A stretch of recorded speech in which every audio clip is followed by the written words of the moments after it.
ഇന്ന് ദിവസം 227. ഇന്ന് വായിക്കുന്ന വചനഭാഗങ്ങൾ ജെറമ്യാ പ്രവാചകന്റെ പുസ്തകത്തിൽ നിന്ന് അധ്യായം 4, എസെക്കിയേൽ പ്രവാചകന്റെ പുസ്തകത്തിൽ നിന്ന് അധ്യായം 31, 32, സുഭാഷിതങ്ങൾ അധ്യായം 14, 17 മുതൽ 20 വരെ വാക്യങ്ങൾ. ജെറമ്യാ പ്രവാചകന്റെ പുസ്തകത്തിൽ നിന്ന് അധ്യായം 4. കർത്താവ് അരുളി ചെയ്യുന്നു, ഇസ്രായേലെ, നീ തിരിച്ചു വരാൻ ആഗ്രഹിക്കുന്നുവെങ്കിൽ എൻ്റെ അടുത്തേക്ക് വരിക. എൻ്റെ സന്നിധിയിൽ നിന്ന് മ്ലേച്ഛത നീക്കിക്കളയുകയും വഴിതെറ്റിപ്പോകാതിരിക്കുകയും ജീവിക്കുന്നവനുമായ കർത്താവിൻ്റെ നാമത്തിൽ പരമാർത്ഥമായും നീതിയായും സത്യസന്ധമായും ശപഥം ചെയ്യുകയും ചെയ്താൽ ജനതകൾ പരസ്പരം അവിടുത്തെ നാമത്തിൽ അനുഗ്രഹിക്കും. കർത്താവിലായിരിക്കും അവരുടെ മഹത്വം. യൂദായിലെയും ജെറുസലേമിലെയും നിവാസികളോട് കർത്താവ് അരുളി ചെയ്യുന്നു, നിങ്ങളുടെ തരിശുഭൂമി ഉഴുതുമറിക്കുവിൻ. മുള്ളുകൾക്കിടയിൽ വിത്ത് വിതയ്ക്കരുത്. യൂദാ നിവാസികളെ, ജെറുസലേം പൗരന്മാരെ, കർത്താവിനായി നിങ്ങളെ തന്നെ പരിച്ഛേദനം ചെയ്യുവിൻ. ഹൃദയപരിച്ഛേദനം സ്വീകരിക്കുവിൻ. അല്ലെങ്കിൽ നിങ്ങളുടെ ദുഷ്കൃത്യങ്ങൾ നിമിത്തം എൻ്റെ കോപം അഗ്നി പോലെ ജ്വലിക്കും. അത് ശമിപ്പിക്കാൻ ആർക്കും സാധിക്കുകയില്ല. വടക്ക് നിന്ന് ഭീഷണി. യൂദായിൽ വിളിച്ചു പറയുവിൻ, ജെറുസലേമിൽ പ്രഘോഷിക്കുവിൻ. കാഹളമൂതി ദേശത്തെങ്ങും വിളംബരം ചെയ്യുവിൻ. ഒരുമിച്ചുകൂടി സുരക്ഷിതമായ പട്ടണങ്ങളിലേക്ക് ഓടുവിൻ എന്ന് ഉച്ചത്തിൽ വിളിച്ചറിയിക്കുവിൻ. സിയോനിലേക്കുള്ള വഴി അടയാളപ്പെടുത്തുവിൻ. അഭയം തേടി ഓടുവിൻ. മടിച്ചു നിൽക്കരുത്. തിന്മയും ഭീകരനാശവും വടക്കു നിന്ന് ഞാൻ കൊണ്ടുവരുന്നു. കുറ്റിക്കാടുകളിൽ നിന്ന് സിംഹം പുറത്തിറങ്ങിയിട്ടുണ്ട്. ജനതകളുടെ സംഹാരകൻ സ്വസങ്കേതത്തിൽ നിന്ന് പുറപ്പെട്ടിട്ടുണ്ട്. അവൻ നിന്റെ ദേശം ശൂന്യമാക്കും. നിന്റെ നഗരങ്ങൾ വിജനമായ നാശകൂമ്പാരമാക്കും. ആകയാൽ നിങ്ങൾ ചാക്കുടുത്ത് കരയുവിൻ, നിലവിളിക്കുവിൻ. കർത്താവിൻ്റെ ഉഗ്രകോപം നമ്മിൽ നിന്ന് അകന്നിട്ടില്ല. കർത്താവ് അരുളി ചെയ്യുന്നു, അന്ന് രാജാവിൻ്റെ ഹൃദയം തളരും. പ്രഭുക്കന്മാർ ഭീരുക്കളാകും. പുരോഹിതന്മാർ നടുങ്ങും. പ്രവാചകന്മാർ അമ്പരക്കും. അപ്പോൾ അവർ പറയും, ദൈവമായ കർത്താവേ, അങ്ങ് ഈ ജനത്തെയും ജെറുസലേമിനെയും വഞ്ചിച്ചു. നിങ്ങൾക്ക് എല്ലാം ഭദ്രമാണെന്ന് അങ്ങ് പറഞ്ഞു. എന്നാൽ ഇപ്പോഴിതാ അവരുടെ നേരെ വാളുയരുന്നു. ആ സമയം വരുമ്പോൾ ഈ ജനത്തോടും ജെറുസലേമിനോടും പറയപ്പെടും, എൻ്റെ ജനത്തിൻ്റെ പുത്രിയുടെ നേർക്ക് മരുഭൂമിയിലെ വിജനമായ മലകളിൽ നിന്ന് ഉഷ്ണക്കാറ്റ് വീശും. പതിര് പാറ്റാനോ നിലം വെടിപ്പാക്കാനോ ആയിരിക്കുകയില്ല അത്. ഞാൻ അയക്കുന്നത് ഭീഷണമായ കൊടുങ്കാറ്റായിരിക്കും. ഞാൻ തന്നെയാണ് അവരുടെ മേൽ വിധിവാചകം ഉച്ചരിക്കുക. ഇതാ കാർമേഘം പോലെ ശത്രു വരുന്നു. അവൻ്റെ രഥങ്ങൾ ചുഴലിക്കാറ്റ് പോലെ, കുതിരകൾ കഴുകനേക്കാൾ വേഗതയേറിയത്. ഞങ്ങൾക്ക് ദുരിതം, ഞങ്ങൾ നശിച്ചു കഴിഞ്ഞു. ജെറുസലേമേ, നിന്റെ ഹൃദയത്തിൽ നിന്ന് ദുഷ്ടത കഴുകിക്കളയുക, എന്നാൽ നീ രക്ഷപ്പെടും. എത്ര നാളാണ് നീ ദുഷിച്ച ചിന്തകളും പേറി നടക്കുക? ദാനിൽ നിന്ന് ഒരു പ്രഖ്യാപനമുയരുന്നു. എഫ്രായിം മലയിൽ നിന്ന് അനർത്ഥത്തെ പറ്റിയുള്ള അറിയിപ്പും. ജനതകളോട് വിളംബരം ചെയ്യുവിൻ. ജെറുസലേമിൽ വിളിച്ചു പറയുവിൻ, വിദൂരത്തു നിന്ന് ശത്രുക്കൾ വരുന്നു. യൂദായിലെ നഗരങ്ങൾക്കെതിരെ പോർവിളികൾ മുഴങ്ങുന്നു. വയലിനു ചുറ്റും കാവൽക്കാരെന്ന പോലെ അവർ അവളെ വളഞ്ഞിരിക്കുന്നു. എന്തെന്നാൽ അവൾ എന്നെ ധിക്കരിച്ചു. കർത്താവ് അരുളി ചെയ്യുന്നു, ഇതെല്ലാം നിന്റെ മേൽ വരുത്തിവെച്ചത് നിന്റെ പെരുമാറ്റവും പ്രവൃത്തികളുമത്രേ. ഇത് നിന്റെ ശിക്ഷയാണ്. അത് കൈപ്പേറിയത് തന്നെ. നിന്റെ ഹൃദയത്തിൽ തന്നെ അത് തുളഞ്ഞു കയറിയിരിക്കുന്നു. ജെറമ്യായുടെ വേദന. വേദന, അസഹ്യമായ വേദന. ഞാൻ വേദനയാൽ പുളയുന്നു. എൻ്റെ ഹൃദയഭിത്തികൾ തകരുന്നു, നെഞ്ചിടിക്കുന്നു. നിശബ്ദനായിരിക്കാൻ എനിക്ക് വയ്യ. ഇതാ യുദ്ധകാഹളം, പോർവിളി ഞാൻ കേൾക്കുന്നു. ഒന്നിനു പിറകെ ഒന്നായി ദുരിതങ്ങൾ ആഞ്ഞടിക്കുന്നു. ദേശം മുഴുവൻ വിജനമായി തീർന്നു. എൻ്റെ കൂടാരങ്ങൾ ഞൊടിയിടയിൽ തകരുന്നു. കൂടാരവിരികൾ നിമിഷനേരം കൊണ്ട് കീറിപ്പറിയുന്നു. യുദ്ധപതാക ഇനിയും എത്ര നാൾ ഞാൻ കാണണം? കാഹളധ്വനി എന്നുവരെ കേൾക്കണം? എന്തെന്നാൽ എൻ്റെ ജനം വിഡ്ഢികളാണ്. അവർ എന്നെ അറിയുന്നില്ല. അവർ ബുദ്ധിയില്ലാത്ത കുട്ടികളാണ്. അവർക്ക് യാതൊരു ജ്ഞാനവുമില്ല. തിന്മ പ്രവർത്തിക്കാൻ അവർ സമർത്ഥരാണ്. നന്മ ചെയ്യേണ്ടത് എങ്ങനെയെന്ന് അറിവില്ല. ആസന്നമായ ശിക്ഷ. ഞാൻ ഭൂമിയിലേക്ക് നോക്കി, അത് രൂപരഹിതവും ശൂന്യവുമായിരുന്നു. ഞാൻ ആകാശത്തേക്ക് നോക്കി, പ്രകാശം കെട്ടുപോയിരുന്നു. ഞാൻ മലകളിലേക്ക് നോക്കി, അവ വിറപൂണ്ടിരുന്നു. കുന്നുകളെല്ലാം ഇളകി ഉലയുന്നുണ്ടായിരുന്നു. ഞാൻ നോക്കി, ഒരു മനുഷ്യനെയും കണ്ടില്ല. ആകാശപ്പറവകളെല്ലാം പറന്നുപോയിരുന്നു. ഞാൻ നോക്കി, ഫലസമൃദ്ധമായ ദേശം ഇതാ മരുഭൂമിയായിരിക്കുന്നു. കർത്താവിൻ്റെ മുൻപിൽ അവിടുത്തെ ഉഗ്രകോപത്തിൽ നഗരങ്ങളെല്ലാം നിലംപതിച്ചു. കർത്താവ് അരുളി ചെയ്യുന്നു, എല്ലാ ദേശങ്ങളും നിർജ്ജനമാകും, എന്നാൽ അവയെ ഞാൻ പൂർണ്ണമായി നശിപ്പിക്കുകയില്ല. ഭൂമി വിലപിക്കട്ടെ, ആകാശം ഇരുളടഞ്ഞു പോകട്ടെ. ഞാൻ പറഞ്ഞിരിക്കുന്നു, അതിന് മാറ്റമില്ല. ഞാൻ നിശ്ചയിച്ചിരിക്കുന്നു, എൻ്റെ തീരുമാനം മാറുകയില്ല. കുതിരപ്പടയാളികളുടെയും വില്ലാളികളുടെയും ആരവം കേട്ട് നഗരവാസികൾ പലായനം ചെയ്യുന്നു. അവർ കുറ്റിക്കാടുകളിൽ ഒളിക്കുന്നു, പാറക്കൂട്ടങ്ങളിൽ പിടിച്ചു കയറുന്നു. പട്ടണങ്ങളെല്ലാം പര്യക്തമാകുന്നു, അവയിൽ ജനവാസമില്ലാതെയായി. അല്ലയോ നിർഭാഗ്യവതി, നീ എന്തിന് രക്താംബരം ധരിക്കുന്നു? നീ എന്തിന് രത്നാഭരണമണിയുന്നു? എന്തിന് കടക്കണ്ണുകളിൽ മഷി എഴുതുന്നു? നിന്റെ അലങ്കാരങ്ങളെല്ലാം വ്യർത്ഥമാണ്. നിന്റെ കാമുകന്മാർ നിന്നെ വെറുക്കുന്നു, അവർ നിന്റെ ജീവനെ വേട്ടയാടുന്നു. പ്രസവവേദനയാലെന്ന പോലുള്ള നിലവിളി ഞാൻ കേട്ടു. കടിഞ്ഞൂലിനെ പ്രസവിക്കുന്നവളുടേതുപോലുള്ള ആർത്തനാദം. സിയോൻ പുത്രി വീർപ്പുമുട്ടി കൈകൾ വലിച്ചു നിവർത്തി കരയുന്നു. ഹാ, എനിക്ക് ദുരിതം! കൊലപാതകികളുടെ മുൻപിൽ ഞാനിതാ തളർന്നു വീഴുന്നു. എസെക്കിയേൽ പ്രവാചകന്റെ പുസ്തകത്തിൽ നിന്ന് അധ്യായം 31. ഈജിപ്ത് ഒരു ദേവദാരു. 11-ാം വർഷം 3-ാം മാസം 1-ാം ദിവസം കർത്താവ് എന്നോട് അരുൾ ചെയ്തു, മനുഷ്യപുത്ര, ഈജിപ്ത് രാജാവായ ഫറവോയോടും അവൻ്റെ ജനത്തോടും പറയുക, പ്രതാപത്തിൽ നീ ആർക്ക് തുല്യനാണ്?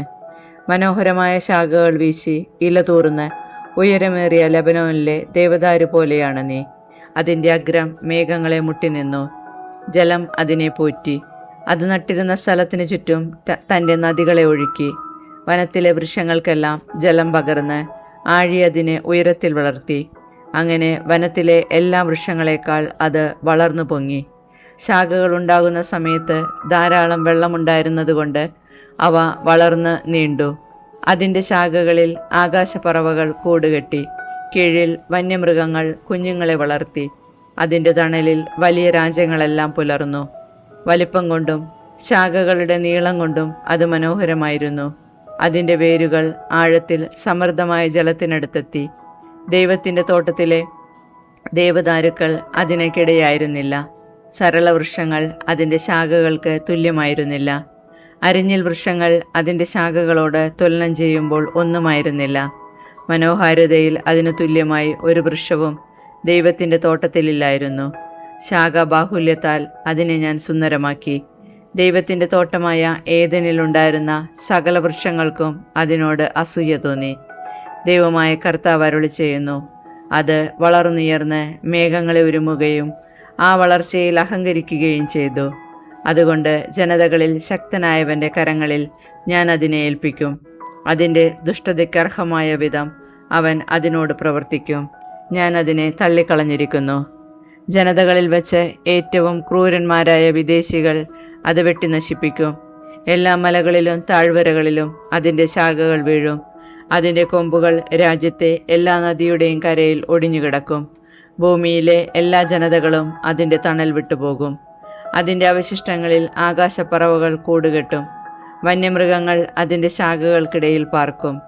ജലത്തിനരികെ നിൽക്കുന്ന ഒരു വൃക്ഷവും തൻ്റെ ഉയർച്ചയിൽ അഹങ്കാരിക്കാതിരിക്കുന്നതിനും തൻ്റെ അഗ്രം മേഘങ്ങൾ വരെ ഉയർത്താതിരിക്കുന്നതിനും ജലം സുഭിക്ഷമായി വലിച്ചെടുക്കുന്ന ഒരു വൃക്ഷവും അത്രയ്ക്ക് ഉയരത്തിൽ എത്താതിരിക്കുന്നതിനും വേണ്ടിയാണ് ഇത്. എന്തെന്നാൽ പാതാളത്തിൽ പതിക്കുന്ന മർത്യരോടൊപ്പം ഭൂമിയുടെ അധോഭാഗത്തിന് മരണത്തിന് അത് ഏൽപ്പിക്കപ്പെട്ടിരിക്കുന്നു. ദൈവമായ കർത്താവ് അരുളി ചെയ്യുന്നു, അത് പാതാളത്തിലേക്ക് ഇറങ്ങിച്ചെല്ലുമ്പോൾ ആഴം അതിനെ ചൊല്ലി വിലപിക്കാൻ ഞാൻ ഇടയാക്കും. അതിൻ്റെ നദികളെ ഞാൻ തടഞ്ഞു നിർത്തും. ജലപ്രവാഹങ്ങൾ നിലയ്ക്കും. അതിനെക്കുറിച്ചുള്ള ദുഃഖം ലെബനോനെ ആവരണം ചെയ്യും. തന്മൂലം വയലിലെ വൃക്ഷങ്ങളെല്ലാം വാടിപ്പോകും. പാതാളത്തിൽ പതിക്കുന്നവരോടൊപ്പം ഞാൻ അതിനെ അധോലോകത്തേക്ക് വലിച്ചെറിയുമ്പോൾ അതിൻ്റെ പതനത്തിൻ്റെ മുഴക്കത്തിൽ ജനതകൾ നടുങ്ങിപ്പോകും. ഏദനിലെ വൃക്ഷങ്ങൾക്ക്, ലെബനോനിലെ ശ്രേഷ്ഠമായ മരങ്ങൾക്ക്, സുഭിക്ഷമായി ജലം വലിച്ചെടുത്ത് വളർന്ന വൃക്ഷങ്ങൾക്ക് അധോലോകത്തിൽ ആശ്വാസം ലഭിക്കും. അതിനോടൊപ്പം അതിൻ്റെ തണലിൽ വസിച്ചിരുന്ന ജനതകളും പാതാളത്തിലേക്ക് വാളിനിരയായവരുടെ അടുത്തേക്ക് പോകും. ഏദനിലെ ഏത് വൃക്ഷത്തോടാണ് മഹത്വത്തിലും പ്രതാപത്തിലും നിനക്ക് തുല്യത? അവിടുത്തെ വൃക്ഷങ്ങളോടൊപ്പം നീയും അധോലോകത്തിലേക്ക് എറിയപ്പെടും. വാളിനിരയായവരോടുകൂടെ അപരിച്ഛേദിതരുടെ ഇടയിൽ നീ കിടക്കും. ഇതാണ് ഫറവോയ്ക്കും അവൻ്റെ ജനത്തിന് സംഭവിക്കുക. ദൈവമായ കർത്താവ് അരുളി ചെയ്യുന്നു.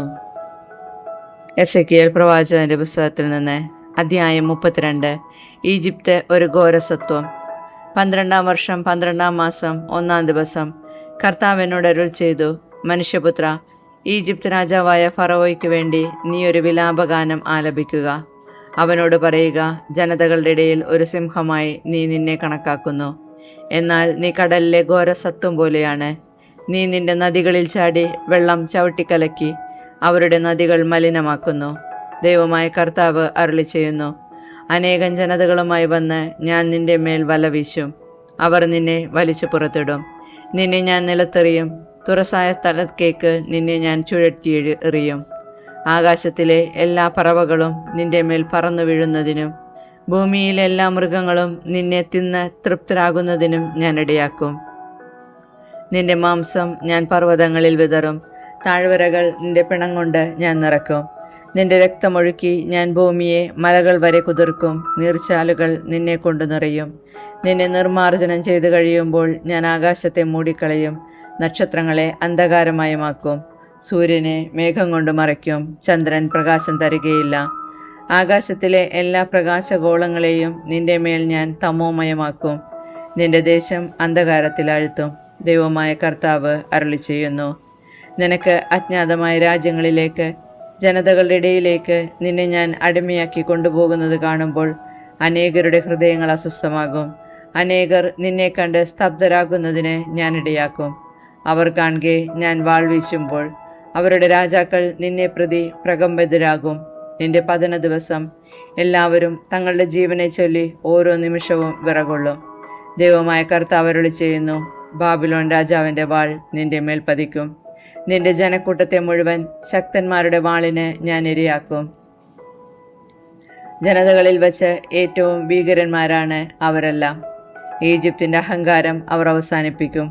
അവിടുത്തെ ജനം മുഴുവൻ നശിച്ചു പോകും. ജലാശയങ്ങളുടെ അരികിൽ നിന്ന് എല്ലാ മൃഗങ്ങളെയും ഞാൻ നശിപ്പിക്കും. മനുഷ്യൻ്റെ പാദങ്ങളോ മൃഗങ്ങളുടെ കുളമ്പുകളോ മേലിൽ അവയെ കലക്കുകയില്ല. ദൈവമായ കർത്താവ് അരുളി ചെയ്യുന്നു, ഞാൻ അവരുടെ ജലം തെളിമയുള്ളതാക്കും. അവരുടെ നദികൾ എണ്ണ പോലെ ഒഴുകുന്നതിന് ഞാൻ ഇടയാക്കും. ഈജിപ്തിനെ ഞാൻ വിജനമാക്കുകയും ദേശത്തുള്ളതെല്ലാം നശിപ്പിച്ച് അതിനെ ശൂന്യമാക്കുകയും അതിലെ നിവാസികളെ വധിക്കുകയും ചെയ്യുമ്പോൾ ഞാനാണ് കർത്താവെന്ന് അവർ അറിയും. ആലപിക്കാനുള്ള ഒരു വിലാപമാണിത്. ജനതകളുടെ പുത്രിമാർ ഈജിപ്തിനെയും അവളുടെ എല്ലാ ജനങ്ങളെയും കുറിച്ച് ഇത് ആലപിക്കും. ദൈവമായ കർത്താവ് അരുളി ചെയ്തിരിക്കുന്നു. ജനതകൾ പാതാളത്തിൽ. 12-ാം വർഷം 1-ാം മാസം 15-ാം ദിവസം കർത്താവ് എന്നോട് അരുളി ചെയ്തു, മനുഷ്യപുത്ര, ഈജിപ്തിലെ ജനങ്ങളെ ഓർത്ത് വിലപിക്കുക. അവളെയും ശക്തരായ ജനങ്ങളുടെ പുത്രിമാരെയും പാതാളത്തിൽ പതിക്കുന്നവരോടുകൂടെ അധോലോകത്തിലേക്ക് തള്ളിയിടുക. സൗന്ദര്യത്തിൽ ആരെയാണ് നീ അതിശയിക്കുക? താഴെ ചെന്ന് അപരിചിതരുടെ കൂടെ കിടക്കുക. വാളിനിരയായവരുടെ മധ്യേ അവർ ചെന്നു വീഴും. അവളോടൊപ്പം അവളുടെ ജനവും കിടക്കും. ശക്തന്മാരായ പ്രമാണികൾ അവരുടെ സഹായകരോടുകൂടെ പാതാളത്തിൻ്റെ മധ്യേ നിന്ന് അവരെപ്പറ്റി ഇങ്ങനെ പറയും, അവർ താഴത്തെത്തിയിട്ടുണ്ട്. വാളിനിരയാക്കപ്പെട്ട അപരിചിതരായ അവർ നിശ്ചലരായി കിടക്കുന്നു. അസീറിയ അവിടെയുണ്ട്. അവളുടെ വാളേറ്റു മരിച്ച ജനസമൂഹവും തങ്ങളുടെ ശവക്കുഴികളിൽ അവൾക്ക് ചുറ്റും കിടക്കുന്നു. അവരുടെ ശവശരീരങ്ങൾ പാതാളത്തിൻ്റെ ഏറ്റവും അടിയിൽ സ്ഥിതി ചെയ്യുന്നു. അവളുടെ കൂട്ടം അവളുടെ ശവക്കുഴിക്ക് ചുറ്റുമുണ്ട്. ജീവനുള്ളവരുടെ ദേശത്ത് ഭീതി പരത്തിയ അവർ ഇന്ന് വാളേറ്റ് മരിച്ചു കിടക്കുന്നു. ഏലാമും അവിടെയുണ്ട്. അവളുടെ ശവകുടീരത്തിനു ചുറ്റും അവളുടെ ജനക്കൂട്ടവും ജീവനുള്ളവരുടെ ദേശത്ത് ഭീതി പരത്തിയ അവർ ഇന്ന് വാളേറ്റ് മരിച്ച് അപരിചിതരായി അധോലോകത്തിലെത്തിയിരിക്കുന്നു. പാതാളത്തിൽ പതിച്ചവരോടൊപ്പം അവർ അവമാനിതരായി കഴിയുന്നു. വധിക്കപ്പെട്ടവരുടെ മധ്യത്തിൽ അവർക്ക് കിടക്കിയൊരുക്കി. വാളേറ്റു മരിച്ച അപരിചിതരായ അവളുടെ ജനങ്ങളുടെ ശവകുടീരങ്ങൾ അവൾക്ക് ചുറ്റുമുണ്ട്. എന്തെന്നാൽ ജീവനുള്ളവരുടെ ദേശത്ത് ഭീതി പരത്തിയ അവർ പാതാളത്തിൽ പതിക്കുന്നവരുടെ കൂടെ ഇന്ന് ലജ്ജിതരായി കഴിയുന്നു. വധിക്കപ്പെട്ടവരുടെ കൂടെയാണ് അവർക്ക് ഇടം ലഭിച്ചത്. മേശേക്കും തൂബാലും അവിടെയുണ്ട്. അവരുടെ ജനസമൂഹത്തിൻ്റെ ശവകുടീരങ്ങളും അവർക്ക് ചുറ്റുമുണ്ട്. അവരെല്ലാം അപരിചിതരും വാൾനിരയായവരുമാണ്. ജീവനുള്ളവരുടെ ദേശത്ത് ഭീതി പരത്തിയവരാണ് അവർ. വാളുകൾ തലയ്ക്ക് കീഴെയും പരിചകൾ അസ്ഥികളുടെ മുകളിലും വെച്ച് പടക്കോക്കുകളുടെ പാതാളത്തിലേക്ക് പോയ വധിക്കപ്പെട്ട അപരിച്ഛേദിതരായ വീരന്മാരുടെ കൂട്ടത്തിൽ അവർ കിടക്കുകയില്ല. കാരണം ജീവനുള്ളവരുടെ ദേശത്ത് ശക്തന്മാരായ അവർ ഭീഷണിയായിരുന്നു. അപരിച്ഛേദിതരുടെ ഇടയിൽ വാൾനിരയാക്കപ്പെട്ടവരോടുകൂടെ നിങ്ങൾ തകർന്നു കിടക്കും. ഏദോമും അവളുടെ രാജാക്കന്മാരും എല്ലാ പ്രഭുക്കന്മാരും അവിടെയുണ്ട്. എല്ലാ ശക്തിയും ഉണ്ടായിരുന്നിട്ടും അവർ വാൾനിരയായ അപരിച്ഛേദിതരുടെയും പാതാളത്തിൽ പതിച്ചവരുടെയും കൂടെ കിടക്കുന്നു. വടക്കു നിന്നുള്ള പ്രഭുക്കന്മാരും സീദോന്യരും അവിടെയുണ്ട്. തങ്ങളുടെ ശക്തിയാൽ ഭീതിയുളവാക്കിയവരെങ്കിലും അവരും വധിക്കപ്പെട്ടവരോടുകൂടെ ലജ്ജിതരായി താഴേക്കിറങ്ങിയിരിക്കുന്നു. അവർ വാൾനിരയാക്കപ്പെട്ടവരോടുകൂടെ പാതാളത്തിൽ പതിക്കുന്നവരുടെ അപമാനം സഹിച്ച് അപരിച്ഛേദിതരായി കഴിയുന്നു. ദൈവമായ കർത്താവ് അരുളി ചെയ്യുന്നു, വാൾനിരയാക്കപ്പെട്ട ഫറവോയും അവൻ്റെ സൈന്യവും അവരെ കാണുമ്പോൾ സ്വന്തം ജനങ്ങളെക്കുറിച്ച് ആശ്വാസം കൊള്ളും. ജീവിക്കുന്നവരുടെ ദേശത്ത് അവൻ ഭീതി പരത്തി. എന്നാൽ ഫറവോയും അവൻ്റെ ജനവും അപരിച്ഛേദിതരുടെ ഇടയിൽ വാൾനിരയാക്കപ്പെട്ടവരോടുകൂടെ കിടക്കും. ദൈവമായ കർത്താവ് അരുളി ചെയ്യുന്നു. സുഭാഷിതങ്ങൾ അധ്യായം 14, 17 മുതൽ 20 വരെ വാക്യങ്ങൾ. ക്ഷിപ്രകോപി ബുദ്ധിഹീനമായി പ്രവർത്തിക്കുന്നു, ബുദ്ധിമാൻ ക്ഷമാശീലനാണ്. ശുദ്ധഗതിക്കാർ ഭോഷത്വം കാട്ടിക്കൂട്ടുന്നു, ബുദ്ധിമാന്മാർ വിജ്ഞാന കിരീടം അണിയുന്നു. ദുർജനം സജ്ജനങ്ങളുടെ മുൻപിലും ദുഷ്ടർ നീതിമാന്മാരുടെ കവാടങ്ങളിലും കുമ്പിടും. ദരിദ്രനെ അയൽക്കാരൻ പോലും വെറുക്കുന്നു, ധനികന് അനേകം സ്നേഹിതന്മാരുണ്ട്.